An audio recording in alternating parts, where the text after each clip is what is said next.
You don't get fired for being 10 minutes late unless someone wants you gone. That was the thought echoing in Sarah Mitchell's mind as the cold glass doors of Hayes Corporation slid shut behind her and the security guard avoided eye contact like he didn't want to be part of the moment. Like everyone else inside that building had already decided her story didn't matter. And 12 hours earlier, before the humiliation, before the whispers, before the words, "You're fired," no excuses, cut through her like a blade she never saw coming.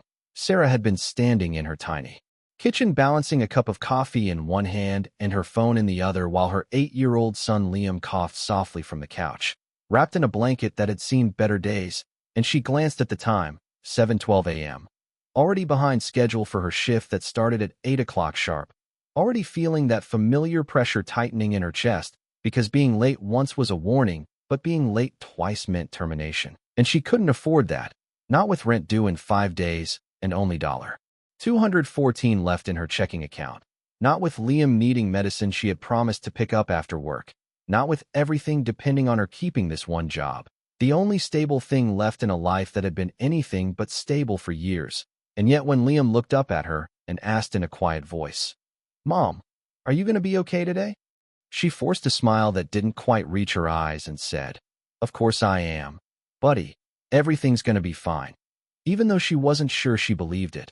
And by the time she rushed out the door, grabbed her worn-out purse, and stepped into the crisp morning air of a city already buzzing with impatient drivers and honking horns, she told herself one simple thing.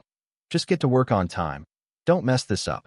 Not today. But life has a way of testing people right when they can least afford it. And as Sarah turned onto Maple Avenue just 10 minutes later, her eyes caught something that made her slow down without even thinking.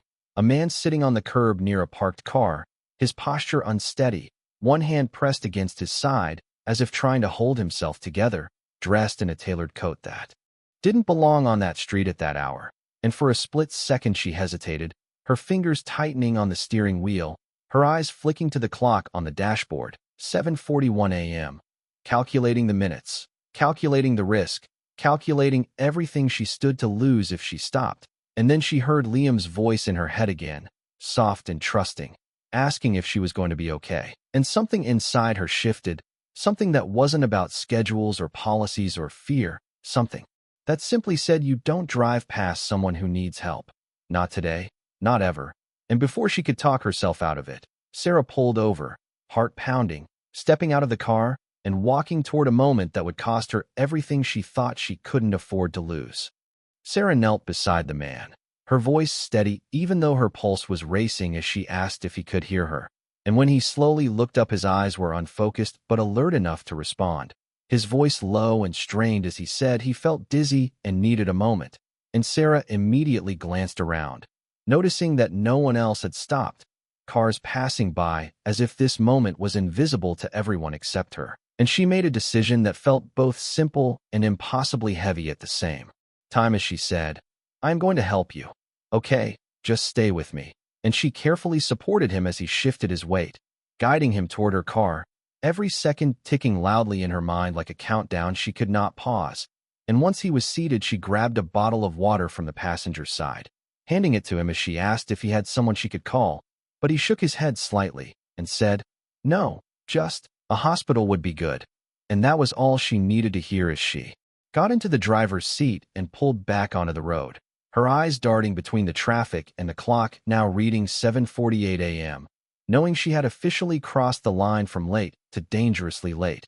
And yet she did not turn back. She did not reconsider, because the man beside her needed help now, not later. And during the drive he grew quieter, leaning back with his eyes closed as if conserving energy, while Sarah tightened her grip on the wheel, whispering under her breath for everything to just hold together a little longer. And when they finally reached the nearest hospital, she jumped out, flagged down a nurse, and explained quickly what had happened, watching as they took over with calm efficiency, placing him in a wheelchair and guiding him inside. And for a brief moment he looked back at her, his expression clearer now, more aware, and he said, "Thank you. I will not forget this." But Sarah only gave a small nod, brushing it off because gratitude did not pay rent and did not fix what she already knew was waiting for her. And within minutes she was back in her car, hands slightly trembling as she checked the time again. 8:17 a.m., and the reality of her situation settled in fully, pressing down on her chest as she drove faster than she normally would, weaving carefully through traffic, hoping for some kind of miracle that would make this day turn out differently. But deep down, she already understood how this story usually went. And when she finally pulled into the company parking lot at 8:32 a.m., the building towering above her like a reminder of everything she could lose, she took a deep breath, grabbed her bag, and walked inside, trying to steady her expression, trying to prepare herself for the conversation she knew was coming. But nothing could have prepared her for how quickly it would all fall apart the moment she stepped through those doors and saw her manager already waiting, arms crossed, eyes cold, as if he had been expecting her to fail all along. The moment Sarah stepped onto the office floor, she could feel it, the shift in the air, the quiet glances from coworkers who quickly looked away, the subtle tension that told her this was not just another late arrival. And before she could even reach her desk, her manager, Mr. Collins, called out her name sharply from across the room, his voice carrying just enough volume to draw attention without raising it. And as she walked toward him, she could already see the decision written on his face. Not curiosity, not concern, just finality. And she tried to speak first, her voice calm but urgent as she said, "I know I am late, but there was an emergency. I had to help someone who was hurt. And I took him to the hospital." But he did not respond with the slightest hint of understanding. Instead, he glanced at his watch as if her words were background noise and said, "You are 32 minutes late, Sarah," emphasizing every word like a verdict. And she nodded quickly, trying to hold her ground as she added, "I understand, but this was not something I could ignore. I did the right thing." And for a brief second, she hoped that would matter, that doing the right thing would count for something in a place that claimed to value integrity. But Mr. Collins only sighed as if inconvenienced and said, "This is not the first time you have been late this month, and we have a policy." And Sarah felt her chest tighten as she replied, "I was late once before because my son was sick, and I told you that. I am always on time otherwise. I work hard. You know that." But he shook his head slightly, already dismissing her explanation before she could finish, and said, "Excuses do not change the rules." And that word, excuses, hit harder than she expected, because what she had done that morning was not an excuse. It was a choice to help someone when no one else did. And she felt frustration rising, but kept her voice steady as she said, "It was not an excuse. It was a situation that needed immediate action. I thought that mattered." And for a moment there was silence, the kind that stretches just long enough to give hope before it breaks. And then he said the words she had feared the entire drive over. "You are being terminated, effective immediately." And just like that, everything she had been holding together began to slip, and she blinked, trying to process it as she asked quietly, "You are firing me for helping someone?" And he replied without hesitation, "I am letting you go for failing to meet attendance requirements," carefully choosing words that made it sound clean, professional, justified. And Sarah looked around, half expecting someone to speak up, someone to say this was not right. But no one did, because everyone had their own job to protect. And in that moment she realized she was completely alone in this room full of people. And as Mr. Collins handed her a printed termination notice and instructed her to collect her belongings, she felt the weight of reality settle in, heavier than anything she had carried before, because this was not just a job. It was stability, it was rent, it was groceries, it was her son's medicine, and now it was gone, taken away not because she failed, but because she chose to do something good. And as she turned to walk back to her desk, her hands slightly shaking, but her head held just high enough to keep from breaking in front of everyone, one thought repeated in her mind over and over again, wondering if doing the right thing had just cost her everything. Sarah moved through the office in a quiet blur, aware of every step, every whisper, every pair of eyes that quickly looked away as she reached her desk and began placing her few belongings into her worn canvas bag. A framed photo of Liam smiling with a missing front tooth, a half-used notebook filled with reminders and grocery lists, a coffee mug she had brought from home to save money on disposable cups, each item a small piece of a life she had tried so hard to keep steady. And as she packed, she could feel the weight of what had just happened pressing down on her, not all at once, but in waves that made it harder to breathe, harder to think. And one of her co-workers, Jenna, hesitated nearby before stepping closer and lowering her voice as she said, "I heard what happened. I am so sorry." And Sarah forced a faint smile, not trusting herself to say much more than "it is okay." Even though it was not okay, not even close. And Jenna glanced toward Mr. Collins' office before whispering, "You could try talking to human resources, maybe explain everything again." And for a brief second that idea flickered like a small light in the dark, something to hold on to, something that could fix this. And Sarah nodded, clinging to that possibility as she finished packing and made her way down the hallway toward the Human Resources Department, her steps quicker now, her heart holding on to that fragile hope that someone, somewhere in this company would listen, would understand, would see that she had not failed, that she had chosen to help someone when it mattered. And when she stepped into the Human Resources office, she was greeted by a woman named Karen who offered a polite but distant smile, the kind that felt practiced rather than genuine. And Sarah explained everything again, every detail from the moment she saw the man on the side of the road to the moment she arrived late, her voice steady but filled with quiet urgency as she said, "I did not choose to be irresponsible. I chose to help someone who needed it. I thought that mattered here." And Karen listened without interrupting, nodding occasionally. But when Sarah finished, there was a pause that felt too familiar, too rehearsed. And then Karen said, "I understand your perspective, but company policy regarding attendance is clearly outlined, and exceptions cannot be made on a case-by-case basis." And just like that, the small light Sarah had been holding onto went out, replaced by a heavier silence that settled deep in her chest. And she tried once more, her voice softer now, but no less determined as she asked, "So there is nothing that can be done?" And Karen shook her head gently, offering a sympathetic look that did nothing to change the outcome as she replied, "I am afraid not." And Sarah stood there for a moment longer, as if waiting for something to change, for someone to say this was all a mistake. But nothing came, no reversal, no second chance, just the quiet confirmation that her job was gone and there was no way back. And as she walked out of the building for the second time that day, the sunlight outside felt different, harsher somehow, as if the world had shifted slightly off balance. And she paused near the edge of the parking lot, gripping the strap of her bag as the reality finally caught up with her in full. Not just the loss of a job, but the ripple effect that would follow, the rent she could not pay, the medicine she still needed to buy, the questions Liam would ask when she got home.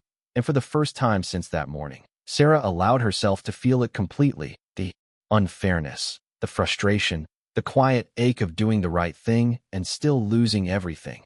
And as she took a slow breath, trying to steady herself before getting into her car, one thought echoed louder than the rest, wondering how she was going to tell her son that everything had just changed.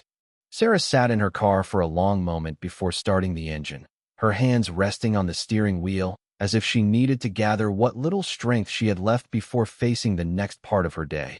And when she finally pulled out of the parking lot, the city looked the same as it had that morning.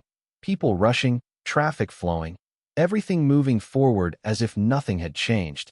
And yet for her, everything had. And the drive home felt longer than usual, each red light stretching time just enough for her thoughts to spiral into questions she did not have answers for, calculating numbers in her head over and over again. Rent due in 5 days, groceries already running low, Liam's medication still sitting on a pharmacy shelf waiting to be picked up, and she tightened her grip on the wheel as she tried to think of a plan, any plan, but nothing felt solid enough to stand on. And when she finally pulled into the small apartment complex she called home, the peeling paint on the walls and the quiet stillness of the building felt heavier than usual, like the place itself knew something had shifted. And as she walked up the stairs and unlocked the door, she forced herself to take a steady breath before stepping inside. And Liam was exactly where she had left him, sitting on the couch wrapped in his blanket. Looking up the moment he heard the door open, his face lighting up in a way that made her chest tighten even more. And he smiled and asked, "You are home early. Mom, is everything okay?" And for a split second she considered telling him the truth exactly as it was. But instead she set her bag down and walked over, brushing his hair back gently as she said, "I just finished work sooner today," choosing words carefully, not ready to let the full weight of reality reach him yet. And he nodded, accepting her answer with the simple trust only a child could have, and said, "That is good.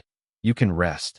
And that word, rest, felt almost ironic because rest was the last thing on her mind, and as she moved into the kitchen, she opened the cabinet, staring at what was left, a few cans, a box of pasta, enough for a couple of days if she stretched it. And she quietly closed the door, leaning against it for a moment as she exhaled slowly, trying to keep her emotions steady, trying to stay strong because she had to, because there was no one else who would fix this for her.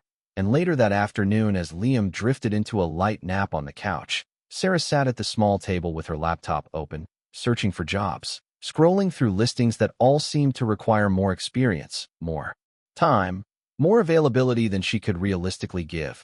And each rejection she imagined before even applying felt like another door closing before she could reach it. And still she kept going, typing, applying, refusing to stop, because stopping meant facing the silence. And as the sun began to set, casting a warm but fading light through the window, Sarah looked at her phone and saw the time, realizing that the day was slipping away and she had not solved anything yet. And for the first time since leaving that office, the weight of uncertainty pressed down fully, not loud, not dramatic, just a quiet, steady pressure that made it harder to breathe. And she sat there in that small apartment, surrounded by everything she was trying to protect, knowing that somehow, some way, she had to find a way forward even if she had no idea where to begin. Across town, in a private hospital room filled with soft light and quiet efficiency, the man Sarah had helped earlier that morning sat upright in bed, no longer disoriented but focused, his presence now carrying a calm authority that had not been obvious before. And as a doctor finished reviewing his chart and assured him that he was stable, he gave a brief nod of acknowledgement before asking a single question that seemed to matter more than anything else. "The woman who brought me in, do you have her information?" And the nurse exchanged a glance with the doctor before replying. "She left quickly. We only have a partial intake note and security footage from the entrance." And he paused for a moment, processing that, before saying, "I want you to find her." His tone not demanding but firm in a way that made it clear this was not a casual request. And within minutes the quiet rhythm of the hospital shifted slightly as staff moved to review footage, pulling up video from the entrance where Sarah could be seen helping him inside, her face clear enough to identify, her expression focused and concerned. And one of the administrators recognized something familiar, not her name, not yet, but the logo on her badge clipped to her bag, a detail that would have gone unnoticed by most, but not by someone trained to observe. And that small detail was enough to start connecting threads. And while this was happening, the man leaned back slightly, his thoughts steady, replaying the moment in his mind, the hesitation in her eyes before she chose to help, the way she had not asked for anything in return, not even gratitude. And that was what stayed with him, not the situation itself, but the choice she made.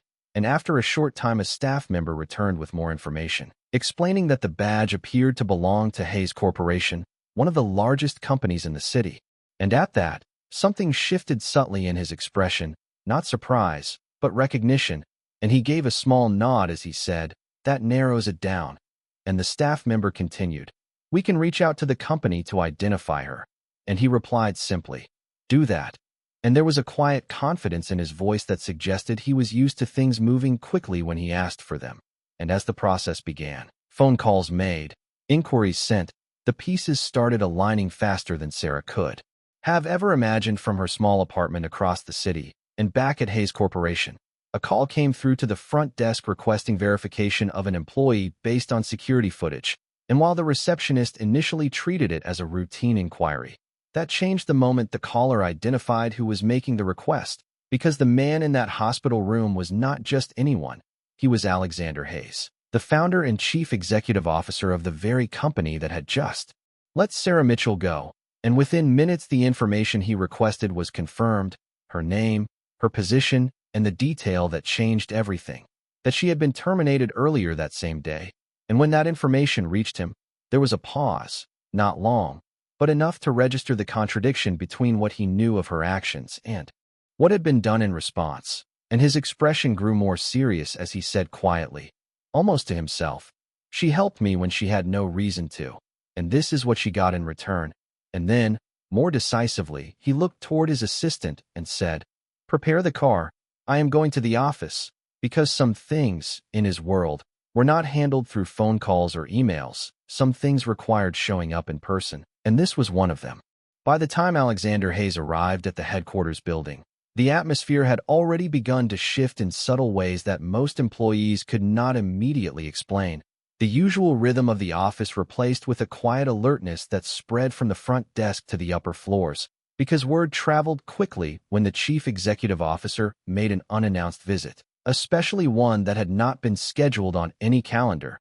And as the black car pulled up to the entrance, the receptionist straightened instinctively, offering a polite greeting that carried a hint of surprise, and Alexander acknowledged it with a brief nod before walking forward with calm purpose. His presence alone enough to draw attention without him saying a single word, and within minutes he was stepping onto the main office floor where Sarah had stood earlier that day. The same space that had witnessed her dismissal, now holding a different kind of tension, and Mr. Collins, who had been reviewing reports in his office, was quickly informed that the chief executive officer was here and asking to see him, and the color drained slightly from his face as he stood, adjusting his tie and rehearsing a professional composure that suddenly felt more fragile than usual. And when he stepped out to meet Alexander, he forced a confident smile and said, "I was not expecting you today, sir. Is everything all right?" And Alexander looked at him steadily, his expression composed but unreadable as he replied, "That depends." And there was a pause that made the air feel heavier before he continued, "I would like to discuss an employee named Sarah Mitchell." And the moment that name was spoken, something shifted in Mr. Collins' posture, a flicker of recognition followed by uncertainty as he responded, "Yes, she was an employee. She was terminated earlier today due to attendance violations." And he delivered the explanation in the same polished tone he had used before, the same language that made the decision sound procedural, justified, routine. But Alexander did not respond immediately, instead letting the silence stretch just long enough to make that explanation feel insufficient. And then he said, "I would like you to explain the full situation." And this time the request carried weight, not loud, not aggressive, but unmistakably serious. And Mr. Collins cleared his throat slightly before repeating the details, emphasizing policy, consistency, and expectations, carefully avoiding anything that might suggest there had been room for discretion. And when he finished, Alexander asked one simple question that cut through everything else. Was there any consideration given to the reason she was late? And Mr. Collins hesitated for a fraction of a second before replying. "She mentioned an emergency. But we cannot verify personal claims, and exceptions create precedent."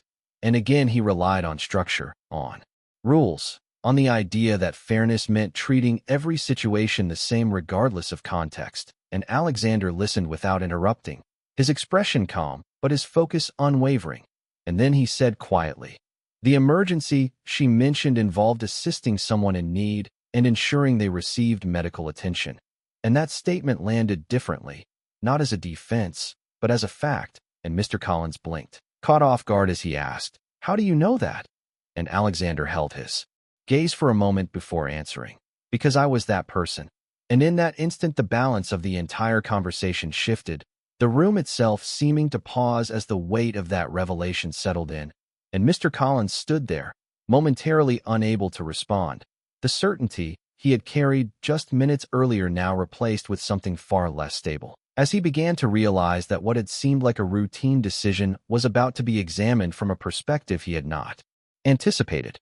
The silence that followed felt heavier than anything that had been said, and for the first time since the conversation began, Mr. Collins no longer looked like someone in control of the situation, his expression tightening as he tried to process the implications of what he had just heard.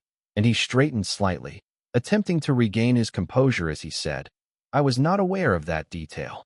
But even as he spoke the words, they sounded weaker than he intended, because the truth was no longer something that could be framed or redirected. It was standing right in front of him, and Alexander Hayes took a step closer, not in a threatening way, but in a way that made it clear the conversation was not over. And he said, "Awareness is not the only issue here. Judgment is." His tone still calm, but carrying a weight that made every word land with precision. And Mr. Collins opened his mouth to respond, to defend the policy again, but stopped himself, realizing that repeating the same explanation would not change how it sounded now. And around them, A few employees had subtly slowed their movements, their attention drawn to the exchange without making it obvious. Sensing that something significant was unfolding, and Alexander continued, "You said exceptions create precedent, but so does the kind of culture you reinforce with your decisions." And there was a brief pause before he added, "What precedent does it set when someone is punished for doing the right thing?" And that question lingered in the air, unanswered, because it was not really a question that required a response. It was a reflection of something deeper, something that could not be addressed by policy language alone. And Mr. Collins shifted slightly, the confidence he had earlier now replaced with a careful uncertainty, as he said, "Our responsibility is to maintain consistency across all employees." And Alexander nodded once, acknowledging the statement before replying, "Consistency without context is not fairness, it is convenience." And that distinction landed clearly, cutting through the justification that had seemed solid just minutes before, and he continued, "The woman you terminated chose to help a stranger in a moment when it mattered, without knowing who he was, without expecting anything in return, and your response was to remove her livelihood within hours." And there was no accusation in his tone, just a direct statement of events that made the outcome impossible to ignore. And Mr. Collins looked down briefly before saying, "If I had known." But Alexander raised a hand slightly, not to interrupt harshly but to stop the sentence before it could continue. And he said, "The point is that you should not have needed to know." And that was the moment everything became clear, not just for Mr. Collins but for anyone within earshot, that this was no longer about a single employee or a single decision. It was about the values behind those decisions. And Alexander took a step back, his posture composed as he said, "Effective immediately. I want her termination reviewed and reversed." And the instruction was delivered without hesitation, without room for interpretation. And Mr. Collins nodded quickly, the shift in authority now undeniable, as he said, "Of course, I will take care of it right away." And Alexander held his gaze for a moment longer before adding, "And we will be having a broader conversation about how decisions like this are made moving forward." And with that, the power dynamic had fully shifted. The same office that had dismissed Sarah just hours earlier now becoming the place where that decision would be undone. And as Alexander turned slightly, preparing to leave, there was a quiet understanding among those present that something important had just been corrected, not through policy, but through perspective, and that the story was far from over, because the person at the center of it all still had no idea that everything was about to change. That evening, as the sky outside Sarah's apartment shifted into a soft orange glow before fading into night, she sat at the small kitchen table with her laptop still open, the screen filled with job applications that felt more like distant possibilities than real opportunities. And across the room, Liam was quietly drawing with a set of crayons, occasionally glancing up at her with that same trusting expression that made her determined not to let him see how uncertain everything felt. And she had just begun typing another application when her phone rang, the unfamiliar number causing her to hesitate for a moment before answering, her voice calm but cautious as she said, "Hello, this is Sarah." And on the other end, a professional voice responded, "Hello, Sarah. This is Karen from Hayes Corporation Human Resources. I am calling regarding your employment status." And for a brief second, Sarah's heart sank, expecting more formalities, more confirmation of what she had already been told. But instead the voice continued, "There has been an update, and we would like to invite you back to the office tomorrow morning to discuss reinstating your position." And Sarah blinked, unsure if she had heard correctly as she asked, "Reinstating?" And Karen replied, "Yes, there was a review of the situation, and the decision has been reversed." And for a moment Sarah could not find the right words, the weight she had been carrying all day suddenly shifting in a way she had not prepared for. And she finally said, "I do not understand. What changed?" And there was a brief pause before Karen answered carefully, "New information came to light, and senior leadership has taken a direct interest in your case." And though the explanation was vague, the meaning behind it was clear enough to signal that something significant had happened. And Sarah agreed to come in the next morning, her voice steadier now. And when the call ended, she sat there for a moment in silence, letting the reality of it settle in. And Liam looked up from his drawing and asked, "Mom, is everything okay?" And this time, when she smiled, it reached her eyes as she said, "I think it might be." And the next morning, when Sarah returned to the same building she had walked out of the day before, everything felt different, not because the building had changed, but because the way people looked at her had. And she was guided upstairs to a conference room where Alexander Hayes was already waiting. And the moment she saw him, recognition flickered across her face as she realized he was the man she had helped. And he stood as she entered, offering a respectful nod before saying, "I have been hoping to meet you again under better circumstances." And Sarah, still processing, replied softly, "You are the one from yesterday." And he nodded, confirming it without needing to say more. And after a brief pause, he continued, "What you did was not only the right thing, it was the kind of decision that defines character, and it should never have cost you your job." And Sarah listened, her hands resting lightly in front of her as the weight of everything came together. And he added, "Your position has been fully reinstated, and in addition, I would like to offer you a new role with increased responsibility and compensation, one that reflects the values you demonstrated." And for a moment, Sarah was speechless, the uncertainty of the past day replaced by something she had not felt in a long time, stability. And as she finally nodded, accepting not just the offer but the meaning behind it, Alexander said one last thing, his voice calm but certain. "In this company, doing the right thing will never be a mistake." And as Sarah left the room, stepping back into a future that had seemed impossible just hours before, she carried with her a quiet understanding that sometimes the hardest choices lead to the most unexpected turns, and that kindness, even when it costs everything in the moment, has a way of finding its way back.